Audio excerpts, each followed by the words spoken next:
ഇങ്ങനെയൊക്കെ സംഭവിക്കുമായിരിക്കും അല്ലേ? സംഭവിച്ചല്ലേ എഴുതിയിരിക്കുന്നത്. താങ്ക്സ്. നിങ്ങൾക്ക് എങ്ങനെയാ ഈ ന്യൂസ് ഒക്കെ കിട്ടുന്നത്? പല സോഴ്സും ഉണ്ട്. സോഴ്സ് എന്ന് വെച്ചാൽ വലിയ ആൾക്കാരെയൊക്കെ കൈമണി അടിച്ച്, അല്ലെ പൈസ ഉണ്ടെങ്കിൽ എന്താ നടക്കാത്തതല്ലേ? അതിൽ എഴുതിയിരിക്കുന്ന ജാക്കി അറിയോ? ഓ യെസ്, അറിയാം. അത് ശരി, അയാൾ പറഞ്ഞായിരിക്കും. അല്ല, ചിലരുണ്ടല്ലോ വീരവാദം മുഴക്കുന്നവർ, ഞാൻ അത് ചെയ്തു ഇത് ചെയ്തു എന്നൊക്കെ. സാറിന് എന്താ ജോലി? ബിസിനസ്സാ. എന്ത് ബിസിനസ്? ഈ ബിസ്ക്കറ്റ് വെച്ചോടോ. ഹോൾസെയിൽ ആയിരിക്കും. ഹോൾസെയിലും ഉണ്ട്, റീറ്റെയിലും ഉണ്ട്. ഓ, താങ്ക് ഗോഡ്.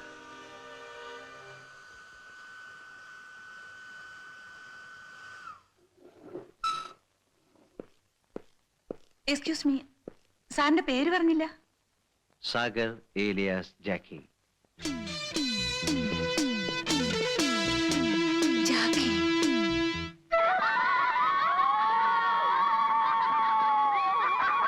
നല്ല സ്ഥലം. ചേച്ചി ഇവിടെ നില്ല, ഞാനിപ്പോ വരാം. വിളി, വരാൻ പറ. വരി വരി വരി. വരി വരി, ഇരിക്കി.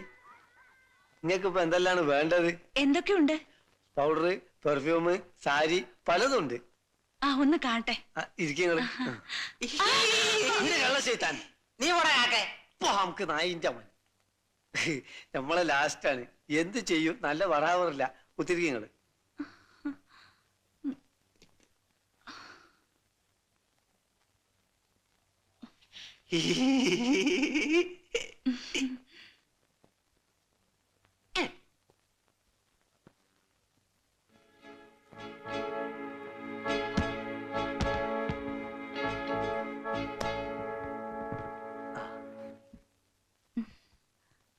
ഇതെല്ലാം ഒറിജിനൽ ആണോ? ഡ്യൂപ്ലിക്കേറ്റിന്റെ കച്ചവടം നമുക്കില്ലല്ലോ. പെർഫ്യൂം എടുക്കൂ. സോപ്പ് അല്ല, പൗഡർ. അത് വേണ്ട, അത് വേണ്ട. യാഡ്ലി. പിന്നെ അത് വേണ്ട, ഇതൊരു പുതിയ സാധന. നിവ്യ. ഇതിനെന്താ വില? 125 റുപ്യ. ഞാൻ വേണമെങ്കിൽ അങ്ങോട്ടും ഇങ്ങോട്ടും എന്തെങ്കിലും ചെയ്യാന്ന്. ഇതൊക്കെ എനിക്ക് വേണം.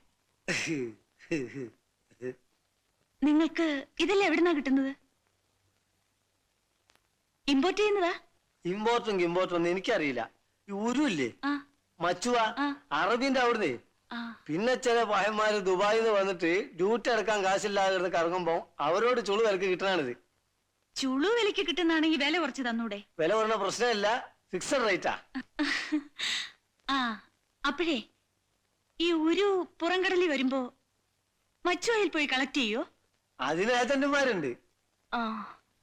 അപ്പൊ ഈ ഏജന്റുമാര് കൊണ്ടുവന്ന് ഇതൊക്കെ സപ്ലൈ ചെയ്യല്ലേ?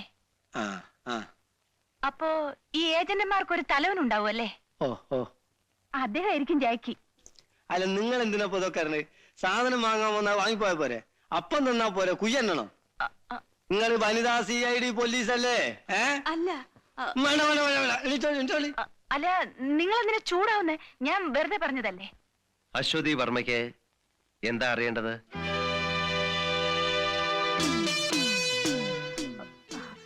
ഞാൻ ഈ സാധനങ്ങൾ വാങ്ങിക്കാൻ വന്നതാ. സാധനം വാങ്ങാൻ വന്നതോ? നിങ്ങൾ CID പോലീസ് അല്ലേ? അശ്വതി വർമ്മ പൊയ്ക്കോളൂ, പൊയ്ക്കോളൂ. എന്താ കായ്ക്കാൻ സംഭവിച്ചത്? അത് പൊന്നാര മോനെ ഒരു ചെക്കൻ പിടിച്ചു വലിച്ചു കൊണ്ടുവന്നാണ് ബല. ഞാൻ ഡ്രോപ്പ് ചെയ്യാം. വേണ്ട. കമോൺ.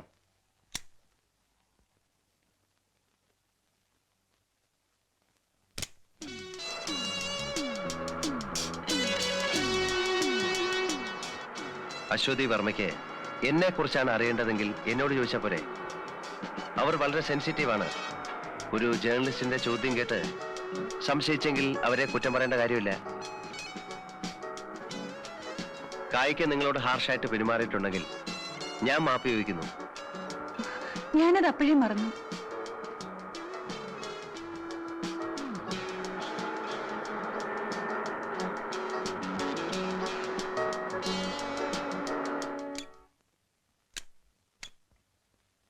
ലോറൻസ്, ഇവരെ വീട്ടിലേക്ക് ഒന്ന് വിട്ടേക്കൂ. അല്ല, എന്നെ വീട്ടിലേക്ക് ക്ഷണിക്കുന്നില്ലേ? ഒരു കാപ്പിയെങ്കിലും തന്നൂടെ? കമോൺ. താങ്ക്സ്.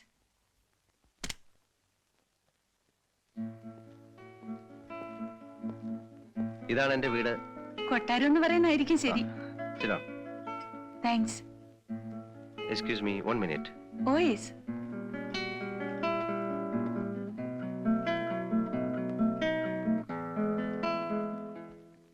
വെച്ച് വിളമ്പി തരാൻ ആരുമില്ല. വേലക്കാരൻ പുറത്തു വരികയാണ്. അതുകൊണ്ട് കോഫി ഇല്ല. Have a cool drink. Thank U.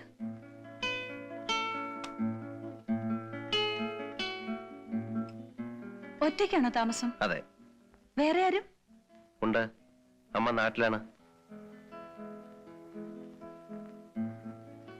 Behind every fortune there's a will. You are wrong. Behind every fortune there is a crime. Ashwathi വർമ്മയ്ക്ക് ജാക്കിയെ കുറിച്ച് എന്താ അറിയേണ്ടത്? ഒരുപാട് കാര്യങ്ങൾ അറിയാനുണ്ട്. അതിനുമുമ്പ് ഒരു കാര്യം, ഞാനൊരു ജേർണലിസ്റ്റ് ആണ്. പലതും തുറന്നു ചോദിക്കും, പറയുന്നത് മാഗസീനിൽ വരും. അത് കാണുമ്പോൾ എന്നോട് മുഴുവൻ തോന്നരുത്. പത്രത്തെയും പത്രക്കാരെയും ഞാൻ ആദ്യമായിട്ടല്ല കാണുന്നത്. ചോദിച്ചോളൂ. ബോംബെ അണ്ടർവേൾഡിൽ സാഗർ എന്ന ജാക്കി പ്രസിദ്ധനാണ്. എനിക്ക് കിട്ടിയ അറിവ് വെച്ച് ഞാൻ ഇങ്ങനെ ഒരാളിനെ അല്ല പ്രതീക്ഷിച്ചത്. കള്ളക്കടത്തുകാർക്ക് പ്രത്യേക വല്ല ലക്ഷണങ്ങളും ഉണ്ടോ എന്നെനിക്കറിയില്ല. പക്ഷെ എന്റെ മനസ്സിൽ കള്ളക്കടത്തുകാരന് വേണ്ട എല്ലാ ലക്ഷണങ്ങളും ഉണ്ട്. സാഗർ ഒരു കള്ളക്കടത്തുകാരനായതിന്റെ പിന്നിലുള്ള പ്രചോദനം?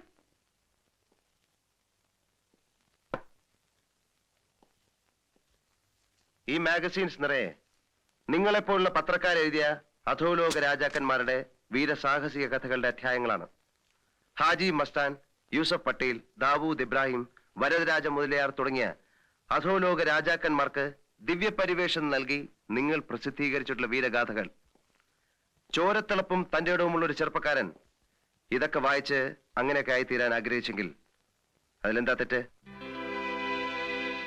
അല്പം ബുദ്ധിയും ഏറെ ഭാഗ്യവും ഉണ്ടെങ്കിൽ ആർക്കും കള്ളക്കടത്തുകാരനാകാം. സൊസൈറ്റി അവരെ ബഹുമാനിക്കുന്നു.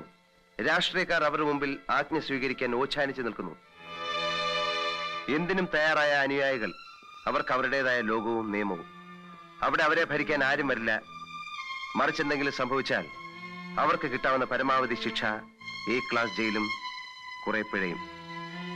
Will not a young man will be tempted, Miss Journalist?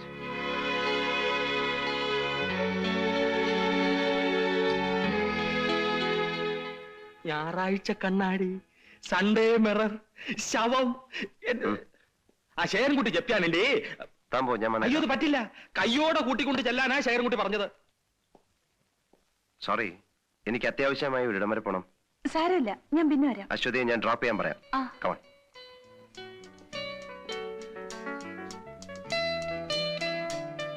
Lawrence, ഇവരെ ഒന്ന് വീട്ടിൽ ഡ്രോപ്പ് ചെയ്തേക്കൂ. വരട്ടെ. ആ.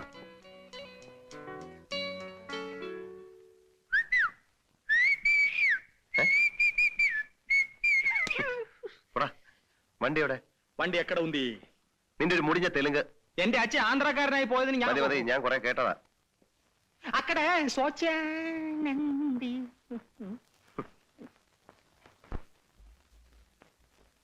നമസ്കാരം. അല്ല മമ്മാലിയോ എപ്പോ വന്നു? ഞാൻ രാവിലത്തെ വണ്ടിക്ക് വന്നു. ആ ക്യാബിനറ്റ് മീറ്റിംഗ് ഉണ്ട്. മമ്മാലി ഉച്ച കഴിഞ്ഞ് ഓഫീസിലേക്ക് വരൂ. നമുക്ക് അവിടെ സംസാരിക്കാം. അത് വാങ്ങിച്ചോളൂ. ഞാനെന്ന് പറഞ്ഞ കാര്യം എനിക്ക് ഓർമ്മയുണ്ട്. എല്ലാം ശരിയാക്കാം. സാറാ, അമ്പലത്തിനടുത്ത് പള്ളിമണിയും തിറക്കാൻ സാറും തീർത്തു തരണം. സാധിക്കില്ലെന്ന് ഞാൻ നേരത്തെ പറഞ്ഞില്ലേ. അച്ഛന്മാരുടെ താളത്തിന് തുള്ളാൻ എന്നെ കിട്ടില്ല. തനിക്കെന്തായിട്ടൊരു നിർബന്ധം? അവർ നേരിട്ട് വരട്ടെ, അപ്പൊ ആലോചിക്കാം. നമസ്കാരം സാർ. ഇവന്റെ കാര്യം ഞാൻ മിനിസ്റ്ററോട് പറഞ്ഞിട്ടുണ്ട്. പോയി കണ്ടാ മതി. ശരി സാർ.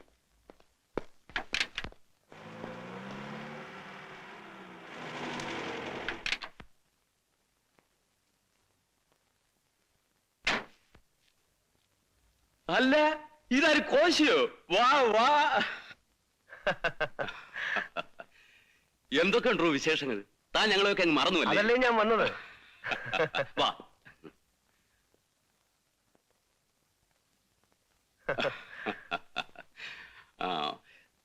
തനിക്ക് ധൃതിയൊന്നുമില്ല? ഒരു ധൃതിയുമില്ല. 10 മണി ക്യാബിനറ്റ് മീറ്റിംഗ് ഉണ്ട്. അത് കഴിഞ്ഞാൽ ഉടനെ എനിക്ക് എത്തിക്കോളാം. റെസ്റ്റർ. ചേട്ടൻ പോയിട്ട് വരൂ. ശേഖരൻകുട്ടിയില്ലേ ഇവിടെ? എനിക്ക് അയാളെ ഒന്ന് കാണണം. അവൻ അകത്തുണ്ടായിരുന്നല്ലോ. ശേഖരൻകുട്ടി, ശേഖരൻകുട്ടി. അല്ല, ഇത് ആര്? കോശിച്ചാന? ഇത് എവിടെ ആയിരുന്നു ഇത്രയും നാളും? നിങ്ങൾ സംസാരിക്കേ, ഞാൻ പോയിട്ട് വരാം. കോച്ചായ്മ നമുക്ക് അകത്തിരുന്ന് സംസാരിക്കാം.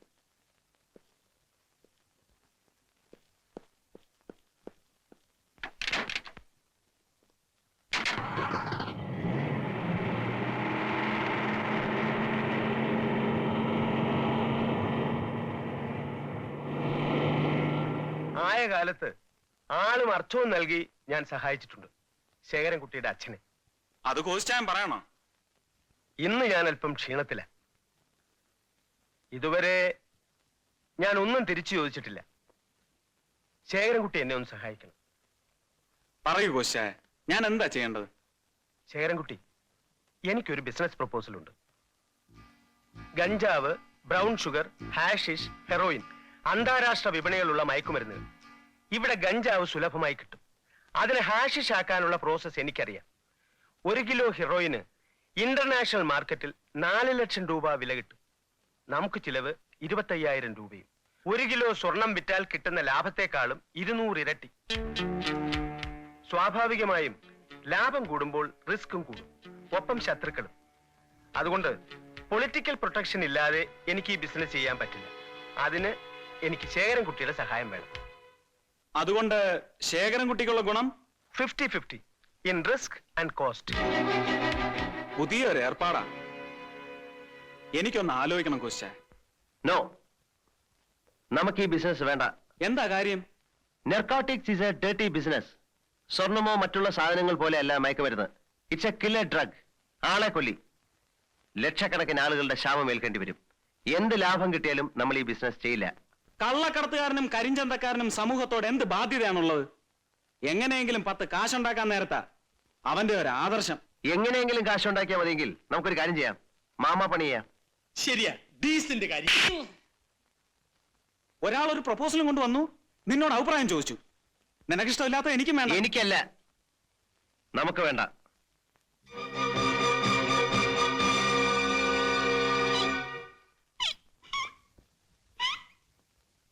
വേദനിച്ചോ? നോ, లేదండి. മരവിച്ചുപോയി, മറുത്തുപോയണ്ടേ. അവനോടുള്ള ദേഷ്യം തീർത്തതാ. അവന് കിട്ടേണ്ടതായിരുന്നു. എന്നാലും കിട്ടിയത് എനിക്കാണല്ലോ. എടാ ചാണക്യ, ഈ സാഗറിന് എന്താ ഒരു മാറ്റം? അവൻ നന്നാവാൻ തീരുമാനിച്ചോ? എനിക്ക് നേരത്തെ തോന്നിയതാ. ഒരുത്തൻ നന്നാവുന്നതും നശിക്കുന്നതും പെണ്ണ് കാരണമാണെന്ന് കേട്ടിട്ടില്ലേ? ഇവിടെ സംഭവിച്ചിരിക്കുന്നു അതാ. അന്ന് വീക്കിലി ന്യൂസ് വന്നതിനെ കുറിച്ച് അവളോട് ചോദിക്കാമെന്ന് പറഞ്ഞപ്പോ എന്തവാ ജാക്കി പറഞ്ഞത്? പോട്ടേന്ന്. അതിന് അവനെ കുറിച്ചല്ലേ ന്യൂസ് വന്നത്? അതെ. അതുകൊണ്ട് ആർക്കാ നഷ്ടം? ജാക്കി എവിടെ ആർക്കറിയാം? അതിലെന്താ എഴുതിയിരുന്നത്? അധോലോക നേതാവും കള്ളക്കടത്തുകാരനുമായ ജാക്കിയുടെ സഹായം കൊണ്ട് മുഖ്യമന്ത്രി രക്ഷപ്പെട്ടു. അപ്പൊ നാണക്കേട് ആർക്കാ? അച്ഛന്. നീ നൈന. പിന്നെന്തിനാ അവൻ എതിർക്കുന്നു? പോട്ടെ എന്ന് പറയാമല്ലോ. ശേഖരൻകുട്ടിക്ക് അറിയാമോ, ആ പെണ്ണ് എപ്പോ നോക്കിയാലും അവന്റെ വീട്ടിൽ തന്നെ. താൻ കണ്ടോ? കണ്ടോന്നോ? അന്ന് അവനെ വിളിക്കാൻ അവന്റെ വീട്ടിൽ ചെന്നില്ലേ? അന്ന് ഞാൻ ഈ കണ്ണുകൊണ്ട് കണ്ടതാ. എന്ത് കളിയും ചിരിയും ആയിരുന്നു രണ്ടുപേരും കൂടി. ഞാനൊരുത്തൻ അവിടെ നിപ്പുണ്ടെന്ന വിചാരമേ അവർക്കില്ല. ശേഖരൻകുട്ടി, തനിക്ക് ശക്തിയേ ഉള്ളൂ, ബുദ്ധിയില്ല. അത് അവന്റെ കയ്യില്ല. അവൻ ഇഷ്ടമില്ലാത്തത് കൊണ്ട് ആ ബിസിനസ് വേണ്ടെന്ന് വെച്ചാൽ അതിന്റെ നഷ്ടം ആർക്കാ? തനിക്കും കോശിക്കും. ആരാടാ ബിസിനസ് വേണ്ടാന്ന് വെച്ചത്? ശേഖരൻകുട്ടിക്ക് ബുദ്ധി ഉണ്ടോന്ന് കാണിച്ചു കൊടുക്കാം.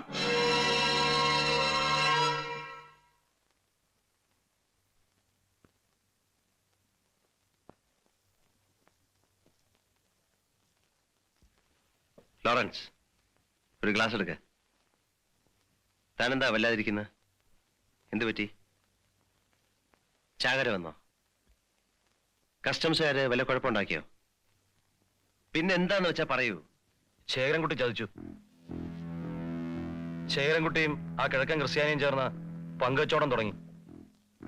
തനിക്കും തുടങ്ങിയോ ആ ചാണക്യന്റെ അസുഖം? പരദൂഷണം പറച്ചിൽ. ഞാൻ ആരോട് ആരെ പറ്റിയാ പറയുന്നത് എനിക്ക് നല്ലോണം അറിയാം. പരിപൂർണ ബോധ്യമില്ല, ഞാൻ ഒന്നും പറയില്ല. എവിടെ അവരുടെ സ്ഥലം? നമ്മുടെ പഴയ സ്ഥലം തന്നെ, റോക്ക്ഫോർട്ട് ഗാർഡൻസ്.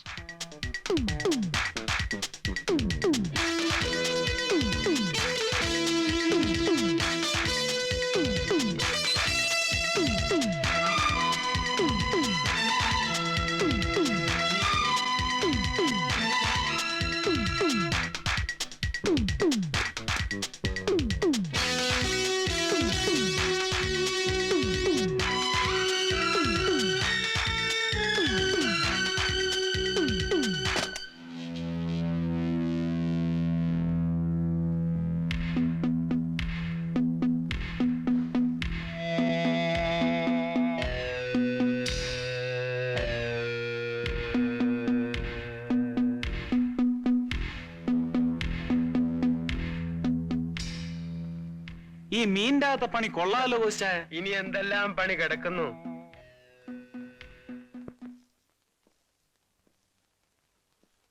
കോച്ചായ, നമ്മൾ ദുബായിക്ക് പോകുന്ന പിള്ളേരുടെ കയ്യിൽ ഇത് കൊടുത്തയക്കുമ്പോൾ അവർക്ക് വല്ല സംശയവും തോന്നിയാലോ? ഏയ്, നമ്മൾ റിക്രൂട്ട് ചെയ്ത് അയക്കുന്ന പിള്ളേരല്ലേ, കമാന്നൊരു അക്ഷരം മിണ്ടില്ല, പറയുന്നത് പോലെ ചെയ്തോളൂ. ഇനി കസ്റ്റംസുകാർക്ക് വല്ലതും?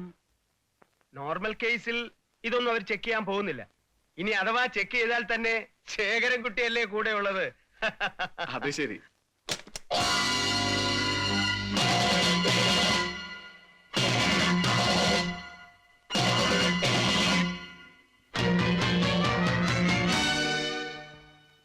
തീരെ പ്രതീക്ഷിച്ചില്ല അല്ലേ? എങ്ങനെയുണ്ട് പുതിയ പങ്കുവച്ചോടം? വഞ്ചനയും ചതിയും ഞാൻ വെച്ചു ഉറപ്പിക്കില്ല. ഇവിടെ ഒരു നിയമമേ ഉള്ളൂ. അത് നീ ആയിരുന്നാലും ശരി, ഞാനായിരുന്നാലും. നീ തന്നെ പറഞ്ഞ വാചകമാണിത്. പറഞ്ഞത് അബദ്ധമായി പോയെന്ന് ഇപ്പൊ തോന്നുന്നുണ്ട് അല്ലേ? ഞാൻ ആരെയും വഞ്ചിച്ചിട്ടില്ല, ചതിച്ചിട്ടുമില്ല. നിനക്കിഷ്ടമില്ലെന്ന് പറഞ്ഞോണ്ടല്ലേ? കഴിഞ്ഞ ദിവസം നമ്മൾ ഇതിനെക്കുറിച്ച് സംസാരിച്ചപ്പോ നീ എന്താ പറഞ്ഞത്? എനിക്കിഷ്ടമല്ലാത്തത് നിനക്കും വേണ്ടെന്ന് അല്ലേ? നട്ടലുള്ള ആണായിരുന്നെങ്കിൽ നീ അന്ന് പറയണമായിരുന്നു നീ ഇത് ചെയ്യുമെന്ന്. എനിക്കിപ്പോഴൊരു കാര്യം അറിയണം. നീ തുടങ്ങിയ പുതിയ ബിസിനസ് നിർത്താൻ തയ്യാറാണോ അല്ലയോ എന്ന്. നീ എന്നെ പേടിപ്പിക്കൊന്നും വേണ്ട. 4 കാശിന് വിലയില്ലായിരുന്ന നിന്നെ ജാക്കിയാക്കിയത് ഞാനാണ്. നീ ശേഖരൻകുട്ടിയെ ഒരു ചുക്കും ആക്കിയിട്ടില്ല. Don't try to boss me. നീ എന്റെ വലിയ സുഹൃത്താണെന്ന വിചാരം ഉണ്ടെങ്കിൽ അതം കളഞ്ഞേര്. You are only my business partner. ഇപ്പോഴെങ്കിലും പറഞ്ഞത് നന്നായി. നമുക്ക് പിരിയാം. Come on, wheel part. ബുദ്ധിമുട്ടുണ്ട്. ഒരു സുപ്രഭാതത്തിൽ വന്ന് പാർട്ട്ണർഷിപ്പ് ചെയ്യണമെന്ന് പറഞ്ഞാൽ നടക്കില്ല. നടക്കണം, അല്ലെങ്കിൽ നടത്തും. ഇന്നു മുതൽ നിനക്ക് നിന്റെ വഴി, എനിക്ക് എന്റെ വഴി. ജാക്കി, യു വിൽ റിഗ്രറ്റ്. 32 ചേരിക്കാരുടെയും ആ പത്രക്കാരി പെണ്ണിന്റെയും പിൻബലത്തിലാണ് നീ ഇതൊക്കെ പറയുന്നതെന്ന് എനിക്കറിയാം. നാളെ സൂര്യൻ ഉദിക്കുന്നതിന് മുമ്പ് അവർ നിന്നെ തള്ളിപ്പറയും. ശേഖരൻകുട്ടി, നീ മന്ത്രിയുടെ അല്ല ചക്രവർത്തിയുടെ മകനായാലും ശരി, നിന്റെ പെറുക്കിത്തരം നിന്നെ വിട്ടുപോകില്ല. I pity you bastard.